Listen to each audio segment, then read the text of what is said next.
l'enseignement de l'histoire en Algérie et l'ouverture des archives locales avant de passer à l'étranger. On n'enseigne pas l'histoire si on ne la préparait pas à l'enseignement. L'histoire est une matière d'éveil qui a besoin d'une démarche pédagogique pour être transmise aux enfants.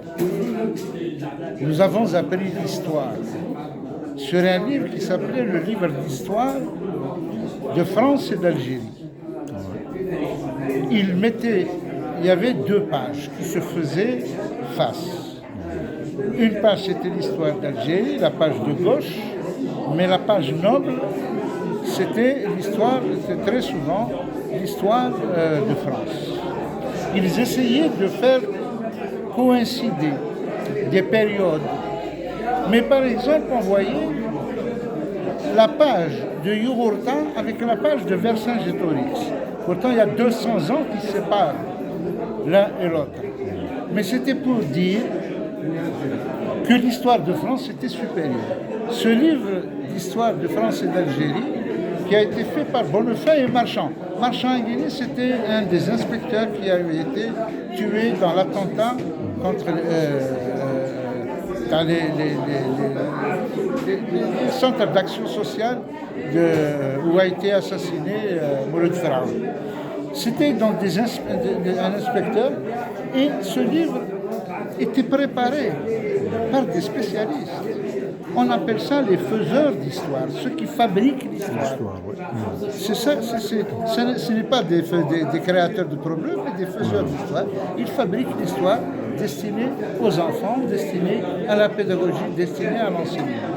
Ça, c'est très important. Si nous n'avons pas toutes ces institutions, si nous n'avons pas une institution qui s'occupe d'utilisation publique de l'histoire, nous ne pouvons pas évoluer dans ce domaine.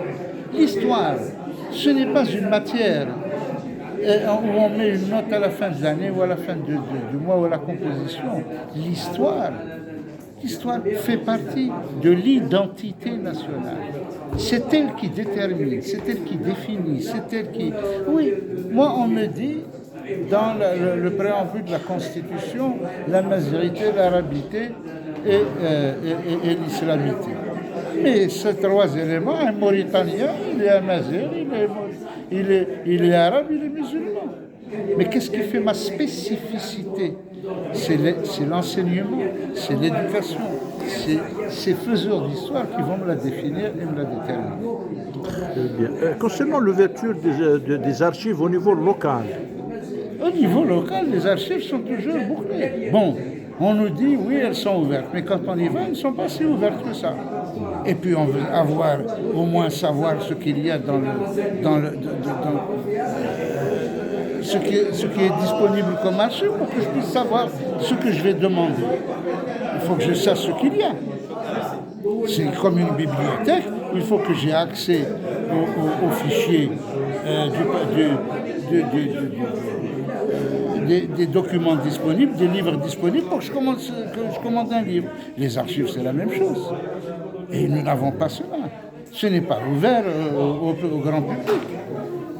Les archives doivent être comme une bibliothèque, exactement comme la Bibliothèque nationale. Et je crois bien qu'elles dépendent, les archives dépendent de la présidence de la République. Bon, je comprends que les documents constitutifs de l'État, les documents secrets, etc., bien sûr, c'est tout à fait normal. Chaque pays doit protéger ainsi ses archives. Mais il y a des archives qui doivent être nécessairement accessibles à tout le public. Aux États-Unis, je peux aller voir, je peux chercher combien vous avez acheté votre maison, qui vous l'a vendue, quand est-ce qu'elle a été construite. J'ai le droit c'est ça les archives. Je ne demande pas une liberté aussi importante. Je ne sais même pas si moi j'accepterais qu'on donne ce genre de documents. Mais les archives qui concernent la nation doivent être ouvertes à la nation. Justement, parfois, on a peur de l'ouverture des archives et de connaître aussi l'histoire. Oui, mais parce que les gens ne s'assument pas. On pense que nous avons été suffisamment grands et majeurs pour libérer le pays, mais pas suffisamment grands et majeurs pour libérer les archives. Non, c'est pas normal, ça. Très bien. Et en résumé, le 19 mars, c'est quoi? C'est les accords d'Évian? Ce n'est pas les accords d'Évian. Le 19 mars, c'est l'aboutissement d'une politique française d'abord. C'est l'aboutissement, c'est le moment où les Français De Gaulle en premier, s'est rendu compte qu'il avait perdu la guerre. Même si les militaires plastonnés, ils sont devenus putschistes. De Gaulle s'est rendu compte le premier que la France avait perdu la guerre. Pourquoi on faisait la guerre? On faisait pour l'indépendance. Nous sommes arrivés, donc on a gagné la guerre. C'est aussi ça. C'est le jour où on a gagné la guerre.